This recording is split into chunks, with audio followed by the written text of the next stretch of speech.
Right details చూద్దాం. ప్రభుత్వ ఉద్యోగాల భర్తీలో జరుగుతున్న జాప్యాన్ని మాజీ మంత్రి హరీష్ రావు తీవ్రంగా ఖండించారు. ఏఈఈ పోస్టుల భర్తీ ప్రక్రియ ఎప్పుడో పూర్తయినా ప్రభుత్వం ఇంతవరకు అపాయింట్మెంట్ లెటర్స్ ఇవ్వకపోవడం బాధాకరమన్నారు. టీజీపీఎస్సీ మార్చిలో అభ్యర్థుల డాక్యుమెంట్ వెరిఫికేషన్ పూర్తి చేసినా ఇప్పటికీ నియామక పత్రాలు ఇవ్వటం లేదని నిప్పులు చెరిగారు. అభ్యర్థులు మంత్రులకు అధికారులకు ఎన్నిసార్లు విజ్ఞప్తి చేసినా ఫలితం లేకపోయిందని ఆవేదన వ్యక్తం చేశారు. ప్రభుత్వం ఇప్పటికైనా స్పందించి వెంటనే నియామక పత్రాలు అందజేయాలని డిమాండ్ చేశారు. గాంధీ భవన్ వద్ద మోకాళ్లపై కూర్చుని నిరసన తెలుపుతున్న ఏఈఈ అభ్యర్థులకు హరీష్ రావు సంఘీభావం తెలిపారు.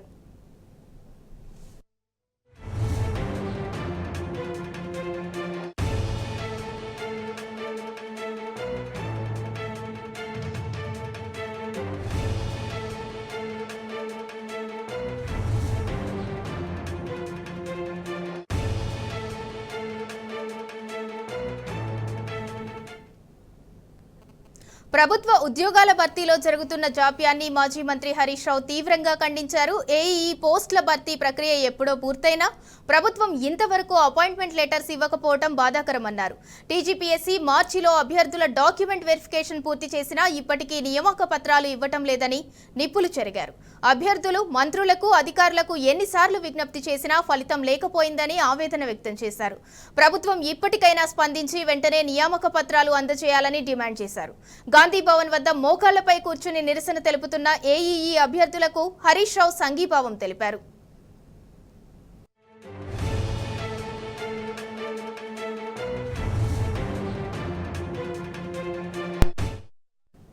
ప్రభుత్వ ఉద్యోగాల భర్తీలో జరుగుతున్న జాప్యాన్ని మాజీ మంత్రి హరీష్ రావు తీవ్రంగా ఖండించారు. ఇక దీనికి సంబంధించి మరింత సమాచారం మా ప్రతినిధి లివిల్ రెడ్డి అందిస్తారు. లివిల్, చెప్పండి. ఇందులో రాష్ట్ర ప్రభుత్వం ఏర్పడి 6 మాసాలు అవుతున్నా ఇప్పటికి కూడా ఎక్కడేసిన కూడా అక్కడే ఉందని చెప్పుకోవచ్చు. గతంలో బీఆర్ఎస్ ప్రభుత్వం ఇచ్చినప్పటి నోటిఫికేషన్లు ఎన్నికల నేపథ్యంలో నియామకాలు అయినప్పటికీ కూడా ఈ కాంగ్రెస్ ప్రభుత్వం వచ్చి 6 నెలలైనా ఇప్పటికి కూడా నియామకాలు చేయకపోవడంతో అభ్యర్థులంతా కూడా ఎవరైతే ఉద్యోగార్థులు ఉంటారో వారంతా కూడా ధర్నాలు చేసిన పరిస్థితి ఏర్పడింది. ఇవాళ గాంధీ భవన్ వేదికగా ఈ అసిస్టెంట్ ఎగ్జిక్యూటివ్ ఇంజనీర్స్ ధర్నా చేసిన పరిస్థితి కనిపించింది. అంతేకాకుండా వాళ్ళు మొక్కలపై నిరసన చేసి మాకు కాంగ్రెస్ ప్రభుత్వం చేసిన అన్యాయం వల్ల మేము ఇంకా కూడా ఉద్యోగాలకు చేరలేకపోతున్నామని చెప్పేసి కూడా వారు తీవ్ర నిరసన వ్యక్తం చేశారు. ఈ సందర్భంగా వారు మాట్లాడుతూ మాకు ఎప్పుడో హామీ ఇచ్చారు కాంగ్రెస్ ప్రభుత్వం, మేము రాగానే కొలువులు నియమిస్తామని చెప్పారు, కానీ ఇప్పటి వరకు కూడా మాకు నియామక పత్రాలు ఇవ్వకపోవడం మీద అన్యాయం అని చెప్పేసి కూడా మండిపడ్డారు. ఈ నేపథ్యంలో మాజీ మంత్రి ఎమ్మెల్యే హరీష్ రావు సైతం స్పందించారు. వారికి సంఘీభావం తెలుపుతూ వారికి అండగా ఉంటామని చెప్పేసి కూడా చెప్పారు. ఖచ్చితంగా కాంగ్రెస్ ప్రభుత్వం ఏవైతే హామీలు ఇచ్చిందో హామీలు అమలు చేయడంతో పాటు మేము గతంలో ఏవైతే నియామకాలు చేపట్టామో వాటందరికీ వెంటనే నియామక పత్రాలు అందజేసి వారికి ఉద్యోగాలు కల్పించాలని చెప్పేసి కూడా డిమాండ్ చేస్తున్నామని చెప్పేసి కూడా మాజీ మంత్రి ఎమ్మెల్యే హరీష్ రావు తీవ్రంగా మండిపడ్డారు. ఇటు వారికి ఎవరైతే ఉద్యోగార్థులు ఉంటారో వారికి సంఘీభావం కూడా తెలిపారు.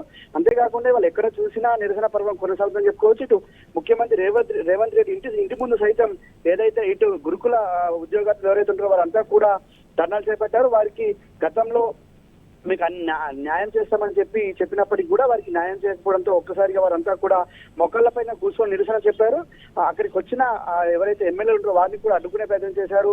వారికి న్యాయం చేయాలని చెప్పేసి కూడా డిమాండ్ ఎప్పటి నుంచి చేస్తారు. వారు కోర్టుకు కూడా వెళ్ళారు. కోర్టులో వారికి అనుకూలంగా తీర్పు వచ్చింది. అయినప్పటికీ కూడా ప్రభుత్వం ఎలాంటి చలనం లేదని చెప్పేసి కూడా వారు వాపోతున్న పరిస్థితి కనిపిస్తుంది. ఇటు నర్సింగ్ స్టాఫ్ సైతం కూడా వాళ్ళ ధర్నా చేయాల్సిన పరిస్థితి వచ్చింది. వాళ్ళ ఎక్కడ చూసినా నిరసన పర్వాలే కనిపిస్తున్నాయి తప్ప వారికి నియామక పత్రాలు అందజేయడం స్థితిలో వాళ్ళ కాంగ్రెస్ ప్రభుత్వం అని చెప్పుకోవచ్చు. కాంగ్రెస్ ప్రభుత్వం వచ్చి 6 నెలలు గడిచినప్పటికీ కూడా ఒక నియామక పత్రం అందజేయకపోవడం సిగ్గుచేటని చెప్పేసి కూడా ఇవాళ ఎవరైతే ఉద్యోగార్థులు కావచ్చు నిరుద్యోగులంతా కూడా మండిపడుతున్న పరిస్థితి కనిపిస్తుంది. గతంలో ఏవైతే బీఆర్ఎస్ ప్రభుత్వం చేపట్టిన నియామక పత్రాలు మేమే ఇచ్చామని చెప్పేసి గొప్పగా చెప్పుకున్న కాంగ్రెస్ ప్రభుత్వం ఇవాళ అట్లాంటి కొంతమందికి ఎవరైతే ఉద్యోగాలు వారికి కూడా న్యాయం చేయాలని చెప్పేసి కూడా డిమాండ్ చేస్తున్నారు. ఇప్పటికైనా ప్రభుత్వం మేల్కొని మొద్దు నిద్ర వీడి ఎవరైతే ఉద్యోగార్థులు ఎవరైతే క్వాలిఫై ఉన్నారో వారికి నియామక పత్రాలు అందజేసి వారి ఉద్యోగంలో చేర్చాలని చెప్పేసి కూడా డిమాండ్ చేస్తున్నారు. ఇవాళ గాంధీ భవన్ వేదికగా ఏదైతే ఎలక్ట్రిసిటీకి సంబంధించిన అసిస్టెంట్ ఏఈలకు సంబంధించి నియామకాలకు సంబంధించి వారు ఏదైతే నిరసన చేసినా వారికి బీఆర్ఎస్ పార్టీకి అండగా ఉంటాం, వారి సంఘీభావం తెలుపుతామని చెప్పేసి కూడా బీఆర్ఎస్ మాజీ మంత్రి ఎమ్మెల్యే హరీష్ రావు సైతం వారి సంఘీభావం తెలుపుతారు. ఎట్టి పరిస్థితుల్లో అయినా ఖచ్చితంగా ప్రతి ఒక్కరికి కూడా అండగా ఉంటుంది బీఆర్ఎస్ పార్టీ కూడా మరోసారి స్పష్టం చేశారు. ఇవాళ ఏదైతే కాంగ్రెస్ మోసపూరిత వైఖరి వల్ల ఇవాళ ఉద్యోగార్థులు అన్యాయానికి గురయ్యారని చెప్పేసి కూడా తీవ్రంగా మండిపడ్డారు. సింధురా. Right, thank you లివిల్.